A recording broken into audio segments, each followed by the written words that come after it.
Welcome back to my channel. So ഇത് വീഡിയോയുടെ second part കേട്ടോ. അതായത് എനിക്കിന്ന് കുറച്ച് കാര്യങ്ങൾ പറയാനായിട്ട് വന്നതാ. അതായത് ഞാൻ അന്ന് കുറച്ച് നോവൽസിൻ്റെയും ബുക്സിൻ്റെയും കാര്യങ്ങളൊക്കെ പറഞ്ഞിട്ടുണ്ടായിരുന്നു. കുട്ടികൾക്ക് വേണ്ടിയുള്ളത് പറഞ്ഞിട്ടുണ്ട് കേട്ടോ. പക്ഷെ ഇനി അഡൽട്സിനും ടീനേജേഴ്സിനും വായിക്കാൻ പറ്റിയ നല്ല 2 ബുക്സ് ഞാൻ സജസ്റ്റ് ചെയ്യാം. അതായത് ഇത് മെയിനായിട്ട് മെച്യൂർ റീഡേഴ്സിനുള്ള ബുക്സ് കേട്ടോ. അതായത് പൗലോ കോലോവിൻ്റെ ദി ആൽക്കമിസ്റ്റ് എന്ന് പറഞ്ഞിട്ടൊരു ബുക്ക്, പിന്നെ അതുപോലെ തന്നെ it ends with us Colleen ഹൂവറിന് ഞാൻ പറഞ്ഞിട്ടുണ്ടായിരുന്നു തോന്നുന്നു. Talks about relationship and emotional strength. അതായത് റിലേഷൻഷിപ്സിനെ കുറിച്ചിട്ടും ഇമോഷണൽ സ്ട്രെങ്ത്തിനെ കുറിച്ചിട്ടും സംസാരിക്കുന്ന ഒരു ബുക്കാണ് ഇറ്റ് എൻഡ്സ് വിത്ത് അസ് എന്ന് പറഞ്ഞിട്ടൊരു കൂളൻ ഹൂവറിന്റെ ഒരു വർക്കാണ് കേട്ടോ അത്. പിന്നെ ഞാനൊരു കാര്യം പറഞ്ഞിട്ടില്ല, എൻ്റെ ഡ്രീം ലിസ്റ്റിൽ ഞാൻ 2 ബുക്സ് ഞാൻ മൈൻഡിൽ വെച്ചിട്ടുണ്ട് കേട്ടോ. ഒന്ന് വന്നിട്ട് ഇക്കിഗായുടെ എനിക്ക് എൻ്റെ ഏണിങ്സിൽ തന്നെ വാങ്ങണമെന്നുണ്ട്. പിന്നെ ഒരു ബുക്ക് കൂടെ ഞാൻ വെച്ചിട്ടുണ്ട്, അത് ഞാൻ ഇപ്പോൾ പറയുന്നില്ല, അത് ഏതാണെന്ന് ഞാൻ പിന്നെ പറയാം കേട്ടോ.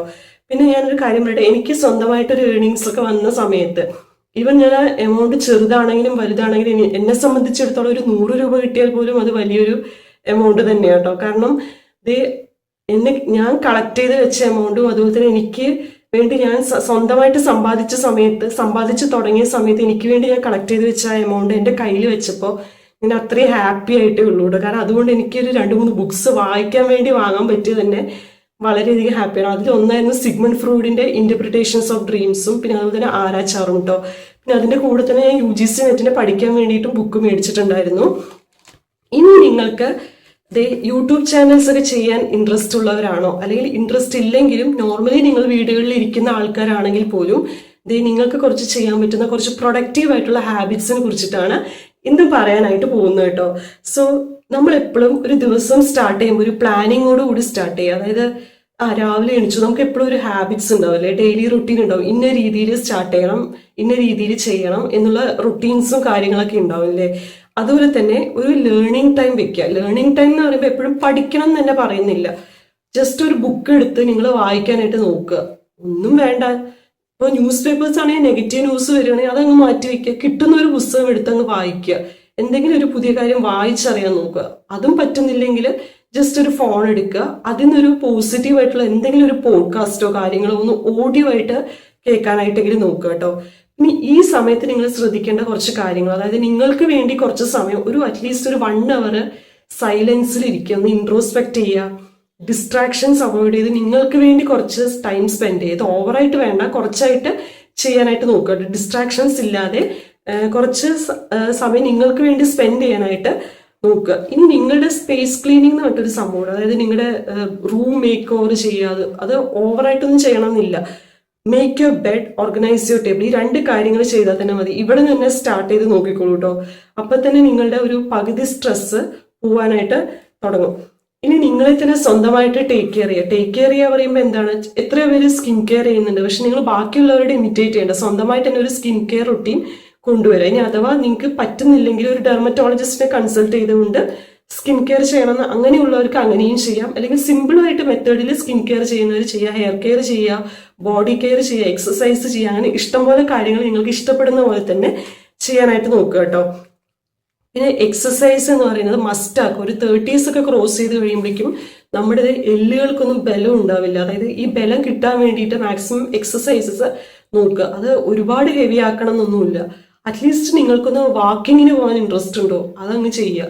വാക്കിങ്ങിന് ഇൻട്രസ്റ്റ് ഇല്ലെങ്കിൽ ശരി, വാക്കിങ്ങിന് പോകുമ്പോൾ ആരെങ്കിലും നോക്കിയാലോ, അങ്ങനത്തെ ടെൻഷൻസ് ഉള്ള ആളുകളാണെങ്കിൽ ജസ്റ്റ് നിങ്ങളുടെ ഒരു പെറ്റോ ഒരു പട്ടിക്കുട്ടിയോ നായ്ക്കുട്ടിയൊക്കെ വളർത്തുന്നുണ്ടെങ്കിൽ അതിനെയും പിടിച്ചൊന്ന് നടക്കാനൊന്ന് പോയാലും മതി കേട്ടോ. അപ്പൊ ആരും നിങ്ങളെ നോക്കില്ല, അതിന്റെ ക്യൂട്ട്നെസ് കണ്ട പട്ടിക്കുട്ടീനെ മാത്രം എല്ലാവരും നോക്കത്തുള്ളൂ. ഇനി വേറൊരു ഹാബിറ്റാണ് ബ്രെയിൻ ഡം ഹാബിറ്റ് എന്ന് പറയും കേട്ടോ. അതായത് നിങ്ങളുടെ വെറീസ്, നിങ്ങളുടെ ടെൻഷൻസ്, സ്ട്രെസ്സസ്, ഇങ്ങനെയുള്ള എല്ലാ കാര്യങ്ങളും ഒരു പേപ്പറിലോ ഒരു ബുക്കിലോ അങ്ങ് എഴുതി വെക്കുക. നിങ്ങളുടെ പ്ലാൻസ് കാര്യങ്ങളെല്ലാം എഴുതി വെക്കുക. അപ്പൊ തന്നെ നിങ്ങൾക്ക് ബോൾഡായിട്ട് കാര്യങ്ങൾ ഡീൽ ചെയ്യാൻ പറ്റും. അതായത് എന്താ, ഇത്രയും സ്ട്രെസ് ഞാൻ പോയിട്ടുണ്ടോ, അതൊന്ന് തിരിച്ച് വായിച്ചു നോക്കൂ. നിങ്ങൾ എഴുതി കഴിഞ്ഞതിന് ശേഷം ഇത് ഇത്രയും ഉണ്ടായിരുന്നുള്ളൂ അല്ലേ, ഇതിൽ ആക്ച്വലി ഒന്നും ഇല്ലല്ലോ, അങ്ങനെയൊക്കെയുള്ള തോട്ട്സ് നിങ്ങൾക്ക് വരാനായിട്ട് തോന്നും കേട്ടോ. പിന്നെ സ്മോൾ ബട്ട് പവർഫുൾ ഹാബിറ്റ്സ്, അതായത് സ്മോൾ ആയിട്ടുള്ളതും പവർഫുൾ ആയിട്ടുള്ള കുറച്ച് ഹാബിറ്റ്സിനെ കുറിച്ച് പറയുകയാണെങ്കിൽ ഈ സമ്മർ സീസണിൽ നമ്മുടെ അടുത്ത് വേണ്ട ഒരു മെയിൻ താരമാണ് ഒരു വാട്ടർ ബോട്ടിൽ. അതായത് വെള്ളം നിറച്ചിട്ട് ഒരു കുപ്പി അങ്ങ് കയ്യിൽ അടുത്ത് വെക്കുക. ഈ ചൂട് സമയത്ത് ശരീരം ഡീഹൈഡ്രേറ്റഡ് ആവാതിരിക്കാനാണ് ഇത് പറയുന്നത്. പിന്നെ അതുപോലെ തന്നെ നിങ്ങളുടെ ഗോൾസിനെ വിസിബിൾ ആക്കാൻ പറ്റുക. ഒന്നും വേണ്ട, ഒരു ബുക്ക്. ഇപ്പോൾ നമ്മൾ ചില സിനിമയിലൊക്കെ കണ്ടിട്ടുണ്ട്, ഗോൾസ്, അതായത് എനിക്ക് ഇന്ന ലക്ഷ്യങ്ങൾ നേടണം എന്ന് പറഞ്ഞിട്ട് ചുമരുകളിൽ എഴുതി ഒട്ടിക്കുന്ന ആളുകളുണ്ട്. ആ ഒരു പോസിറ്റീവായിട്ട് അവർക്ക് ഇന്നത് നേടണം. ഇത് പറ്റിയില്ലെങ്കിലും ഒരു പുസ്തകത്തിൽ അങ്ങ് എഴുതുക, അതൊരു സ്റ്റാൻഡിൽ ക്ലിപ്പ് ചെയ്ത് അങ്ങനെ വെച്ചാലും മതി. ഇപ്പൊ ഇത് ഡെയിലി നിങ്ങൾ രാവിലെ ഉറക്കം എണിച്ച് പോയി നോക്കുമ്പോൾ ഇത് കാണുമ്പോൾ ഒരു പോസിറ്റീവ് എനർജി വരും. ഇനി നെഗറ്റീവ് കമന്റ്സ്, ഈ നെഗറ്റീവ് കമന്റ്സ് പറയുന്നത് മാക്സിമം സോഷ്യൽ മീഡിയയിലൊക്കെ ആയിരിക്കും മിക്കവാറും നിങ്ങൾ കണ്ടിട്ടുണ്ടാവുക അല്ലെ. അപ്പൊ അങ്ങനെ നെഗറ്റീവ് കമന്റ്സ് മാത്രമല്ല, നെഗറ്റീവ് കണ്ടന്റ്സ് പറഞ്ഞിട്ടുണ്ട്. നെഗറ്റീവ് കോണ്ടന്റ്സ് കൊണ്ടുവരുന്ന സോഷ്യൽ മീഡിയ കോണ്ടന്റ് ക്രിയേറ്റേഴ്സ് ഉണ്ടെങ്കിൽ അത് നിങ്ങൾക്ക് കാണാൻ ഇഷ്ടപ്പെടുന്നില്ലെങ്കിൽ അതങ്ങ് അൺഫോളോ ചെയ്ത് പോവുക, അല്ലെങ്കിൽ സ്കിപ്പ് ചെയ്യുക, കാണാതിരിക്കുക. അത് ചെയ്യുന്നത് കൊണ്ട് നിങ്ങൾ ആ വെർച്വൽ വേൾഡിൽ നിന്ന് നിങ്ങൾക്ക് തന്നെ ഒരു സ്വന്തമായിട്ടൊരു റിലീസ് കൊണ്ടുവരാനായിട്ട് പറ്റും കേട്ടോ.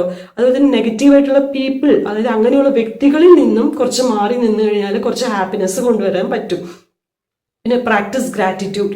ഈ ഗ്രാറ്റിറ്റ്യൂഡ് ചെയ്യാൻ പറ്റിയ ഏറ്റവും നല്ല കാര്യമാണ് ജേർണലിംഗ് അങ്ങ് സ്റ്റാർട്ട് ചെയ്യുക കേട്ടോ. അതായത് ഒരു ദിവസത്തിൽ ഒരു കാര്യത്തിനോടെങ്കിലും നന്ദി കാണിക്കുക. അതായത് ഇപ്പോൾ എനിക്കിത് ഇന്നത്തെ ദിവസം അടിപൊളിയായിരുന്നു, ഞാൻ പറഞ്ഞു ഇന്ന് എനിക്ക് അത്രയും ഹാപ്പിയാണ്, കാരണം ഇത്രയും ദിവസം ഞാൻ സ്ട്രെസ് കൊണ്ട് പോയിക്കൊണ്ടിരുന്ന ദിവസങ്ങളായിരുന്നു. അപ്പൊ ഇന്നത്തെ ദിവസം ഹാപ്പി ആണെങ്കിൽ എനിക്കതൊന്ന് എഴുതാം ജേർണലിൽ. എനിക്ക് അത്രയും ഗ്രാറ്റിറ്റ്യൂഡ് തോന്നുന്നു, കാരണം ഈ ദിവസങ്ങളിൽ നിന്ന് അപേക്ഷിച്ച് ഇന്നത്തെ ദിവസം എനിക്ക് ഹാപ്പിനെസ് തരുന്നുണ്ടല്ലോ എന്ന് പറഞ്ഞിട്ട് ആ ഗ്രാറ്റിറ്റ്യൂഡ് അങ്ങോട്ട് എഴുതിയ തന്നെ നമുക്ക്. അപ്പൊ ഇത്രയും ഹാബിറ്റ്സ് ആണ് ഞാൻ പറയുന്നത് കേട്ടോ. അപ്പൊ വീഡിയോ ഇഷ്ടപ്പെടുവാണെങ്കിൽ മാത്രം ഫോളോ ചെയ്തോളൂ കേട്ടോ. താങ്ക്